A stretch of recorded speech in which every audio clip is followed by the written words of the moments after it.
చట్టసభలో సంఖ్యాబలం పెరిగినప్పుడే కులాల అభివృద్ధి జరుగుతుందని తెలంగాణ ముద్రాజ్ కార్పొరేషన్ చైర్మన్ బొర్రా జ్ఞానేశ్వర్ ఆకాంక్షించారు. రంగారెడ్డి జిల్లా కోకాపేటలో నిర్వహించిన ప్రపంచ మత్స్యకారుల దినోత్సవంలో ఆయన పాల్గొన్నారు. ముదిరాజులు ఏకం కావాలని పిలుపునిచ్చారు. ముద్రాజ్ భవనాన్ని త్వరగా పూర్తి చేస్తామని హామీ ఇచ్చారు. కార్యక్రమంలో మత్స్యకార అభివృద్ధి సంఘాల నాయకులు పాల్గొన్నారు.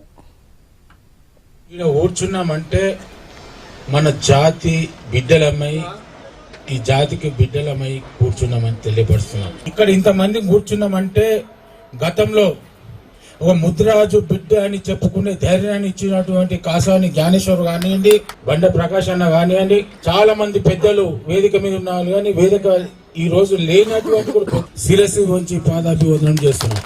ఎందుకంటే ఈడొచ్చి మాట్లాడుతున్నాం, కూర్చున్నామంటే ఆ రోజు చేయడం వల్లనే మనం ఈ రోజు ఈడొచ్చి కూర్చోవడం జరిగిందని తెలియపరుస్తున్నాం.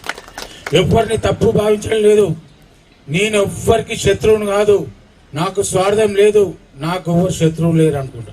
నేను గతంలో మొన్ననే నీ అందరికి చెప్పిన మనోళ్ళందరూ కూడా, అయ్యా మన జాతి ఏకం కావాలి, పార్టీలు వేరు, సంఘాలు వేరు, ఎజెండా వేరు, కానీ ముద్రాజ్ ఎజెండానే ఉండాలని తెలియపడు.